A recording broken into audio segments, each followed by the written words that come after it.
You've never heard it? It's a thought experiment that uses game theory to examine why people do or don't cooperate. Let's say Apple and Banana have committed a serious crime. I just gave them the first names I thought of. They don't mean anything. Anyway, Apple and Banana are caught by the police and sent off to separate cells far away from one another. In other words, there's no way for them to contact each other. And they're not like telepaths or something. So that's the setup. You following me?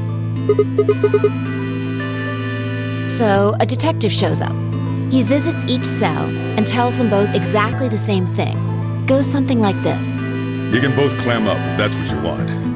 We're gonna have to put you both in the slammer for 2 years if you do. Now, if you flip on your pal over there and tell me everything, I can get your sentence reduced to 1 year.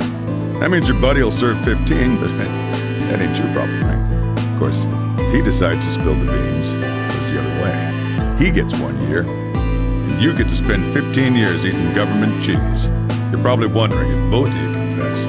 Well, I can shave off a little time for saving me trouble, but you'll still both do 10 years. So, punk, what's it gonna be? You gonna give me what I want, or you gonna keep that trap shut? Of course, I told your partner the same thing I just told you.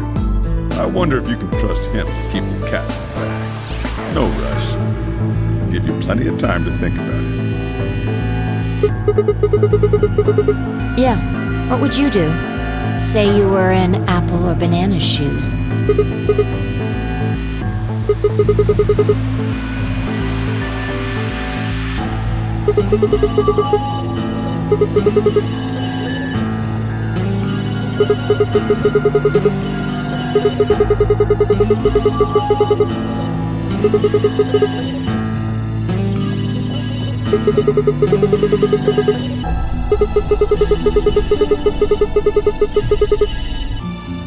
Interesting, but you're forgetting something important.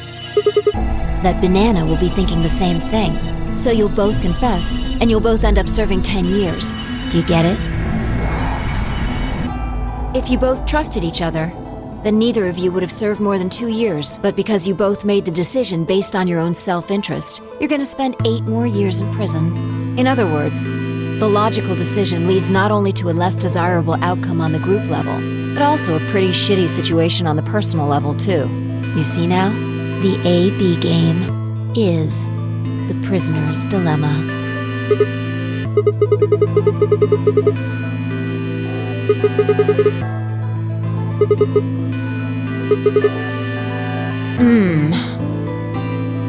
Yeah, but this is where it gets interesting. Let's say for a moment all 9 of us are on one team. Who would we be playing against? Right. So we can assume the 9 of us are fighting 0 in the AB game. If you look at it that way, what would we want to do to beat him? Just look at the point totals. Say we all picked Ally. What would our total points be? Okay, now let's say one of the pairs chooses Betray.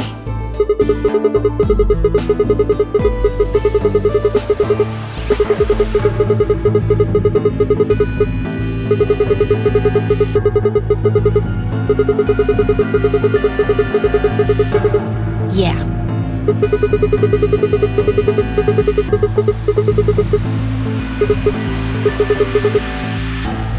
So, what does that tell you?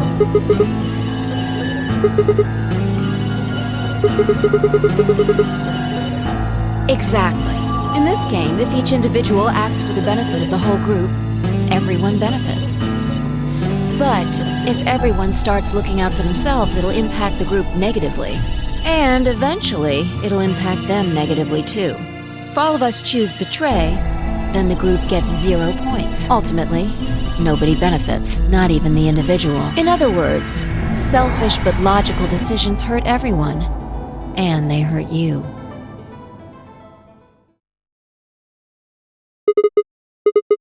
No, I mean the opposite. If you're going to make the most logical choice here, the only option is Betray. No, I didn't. It's not the prisoner's solution. It's the prisoner's dilemma. Even though there's an outcome where everybody's happy, the choice you'd have to make for that outcome isn't the rational one. You want to pick it, but you can't. a dilemma. If we choose ally and Alice does too, then yes, it'll be great. All three of us will get 2 points. That would be ideal, obviously. And it would help everybody. But what if Alice chooses betray? Right. And if that happens, we're screwed. So 20 minutes remain until Ambidex game polling closes. unless we can be certain that Alice will choose ally, we don't have a choice. We have to choose betray. Unfortunately, we don't have any way to know that for certain. That means we have to make the rational choice. It would be great to make the right choice, but we can't.